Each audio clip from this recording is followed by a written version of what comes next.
Hello, YouTubers. Joe Kersey here on Tuesday, February 26th, 2019 at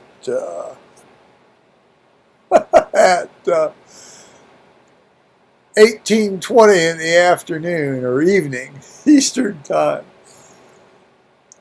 My Lord, on March 10th, Eastern, the daylight savings time's coming back in. Good grief. You can't get away from it.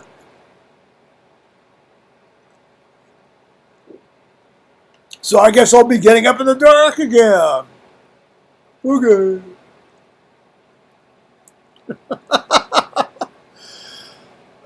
And if that's the worst thing I got to worry about, then I'm doing pretty good, aren't I? Paul came over today. I know his days off keep shifting about. Anyway, he came over today, and he picked up his federal income tax form that I had, prepared for him and filled out. All he had to do was sign it, and when I had an envelope for him, he'd mail it. We should be getting his refund. I don't know how long it takes, but it's generally when they have the direct deposit, it doesn't take all that long. It's not like they have to send you a paper check like they used to do. And the state of Ohio still sends paper checks. It does not do direct deposit, which I think is idiot. Come on,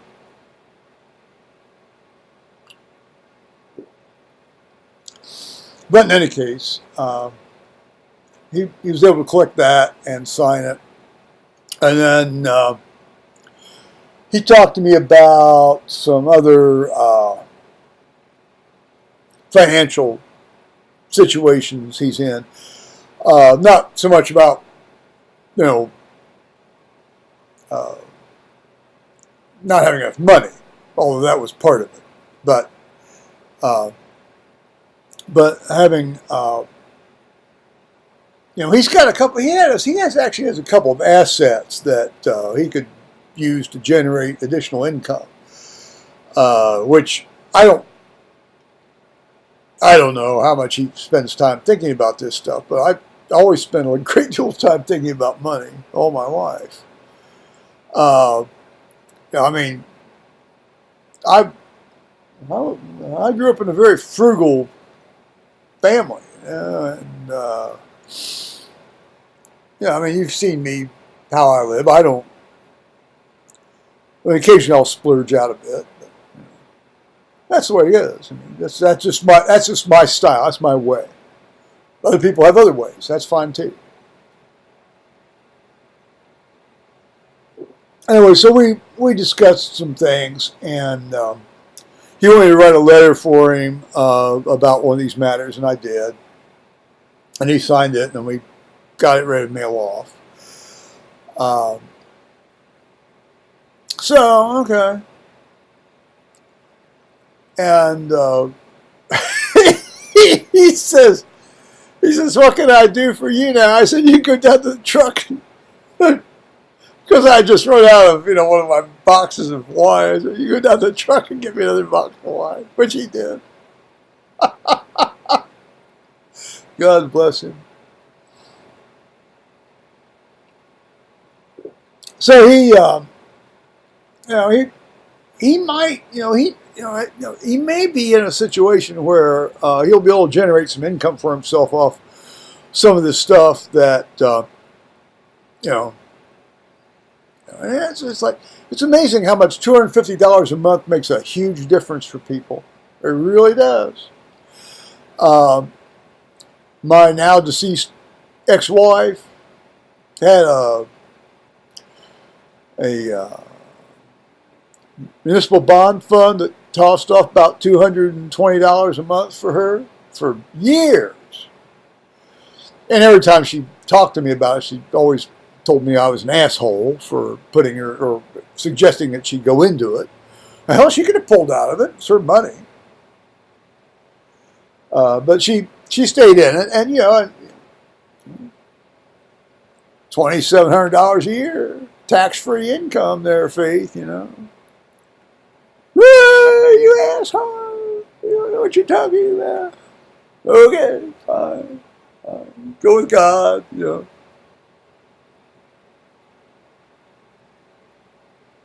Yeah. She could have a bit of a disconnect from reality from time to time. A lot of times.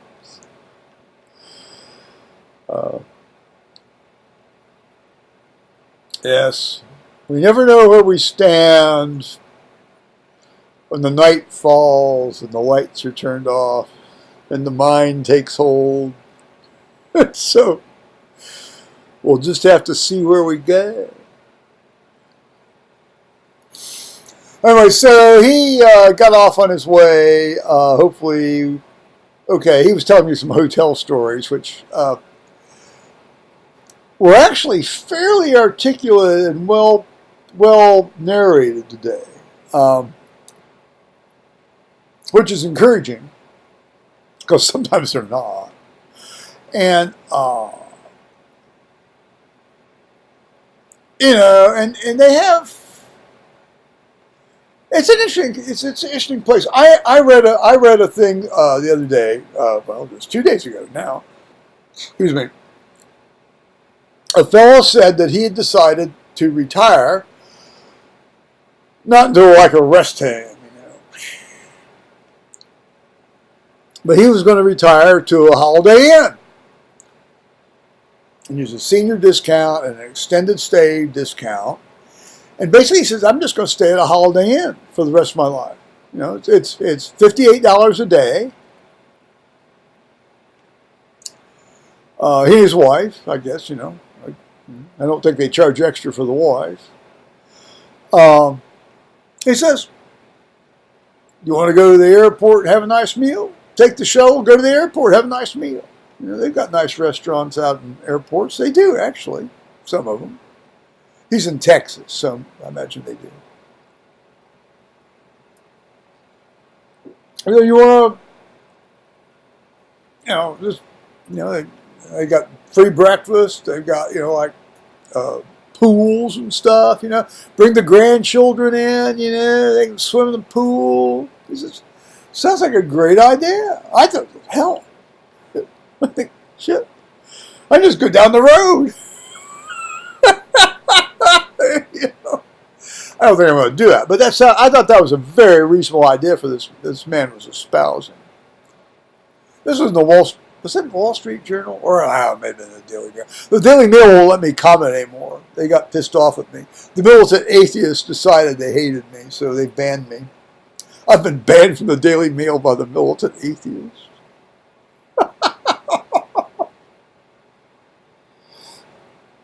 I don't care if you're an atheist. Well, I kind of do. But I don't care if you are an atheist. But don't ban me from having fun on the Daily Mail.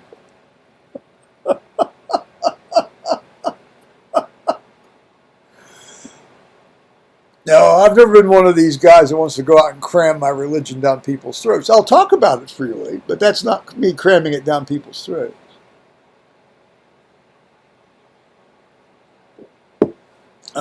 I'm not lining people up against the wall, tying them to a tree and beating the crap out of them with big sticks like they do in certain other parts of the world. Yeah. Inquisition, all this. You know, give me a break. Yeah, that's 600 years ago. Go away. That's over. Okay. Yeah. Peter, give me a break.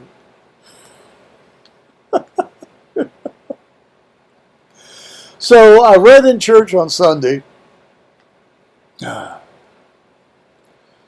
required a bit of fortitude to get up there. I had to get up at 1:30 in the morning, prepare myself. But that's okay. You know, got up there, tried to do my best for God and the people, and our rector. I'm still, you know, my jury is still out on this guy as far as his preaching. Although, you know, Again, it's like a lot of these guys, when they finally get over that introductory crap that they feel compelled to do, because some preaching course said you have to make everything relevant. That's another word that should be eliminated, relevant. And then they start talking about the actual point. He's pretty good. And his real point was the unexpected, i.e. serendipitous, happy encounter with, I'm being repetitive. His main point was how great it is to have a serendipitous encounter with God. And of course, by definition, that's unexpected. So again, I'm becoming repetitive.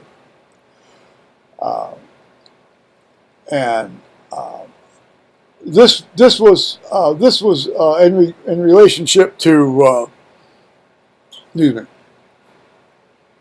reading from Genesis, which is one of the part of the Joseph saga. The last third of Genesis is dealt with the Joseph story.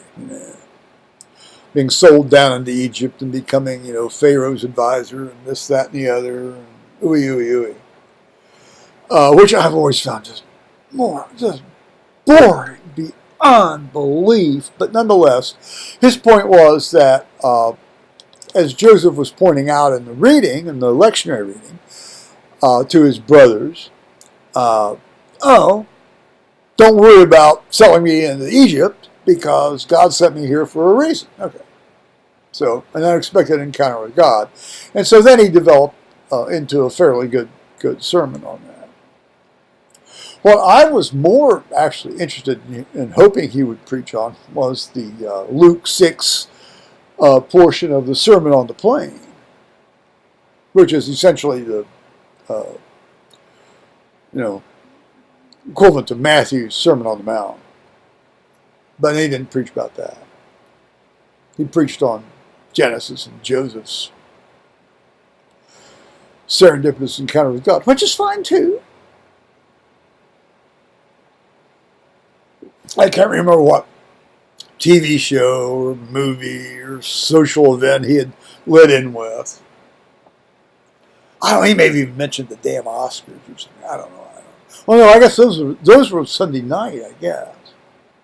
See, I'm very au courant.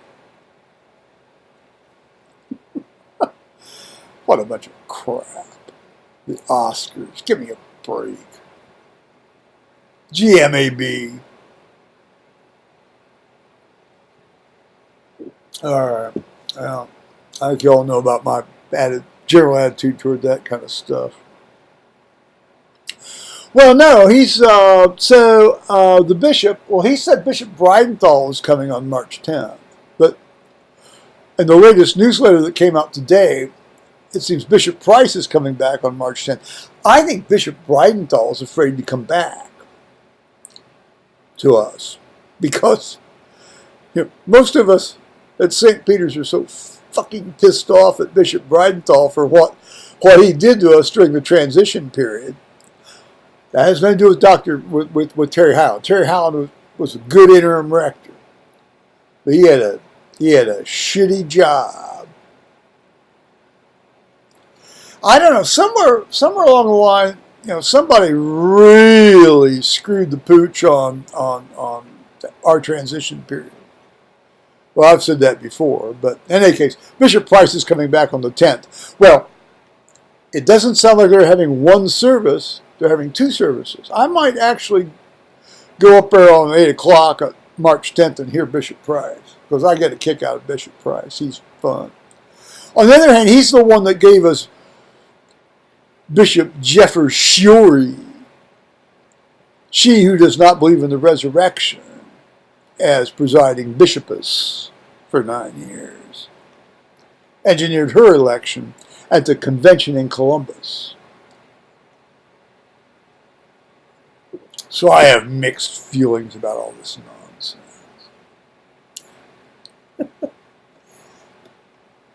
Well, it was great to see Paul. I like the guy. We just can't live together. Uh, uh, but hopefully he's might be able to get a little bit on a bit better footing here in the next few weeks. Um, he's shifting some things around. Um, God knows it's about time. I mean, the man's worked hard enough for all that stuff. I mean, good Lord, you know. Suck time tit every day of his life. So on that note, I'm going to say bye-bye, YouTubers, and take care of yourselves, folks.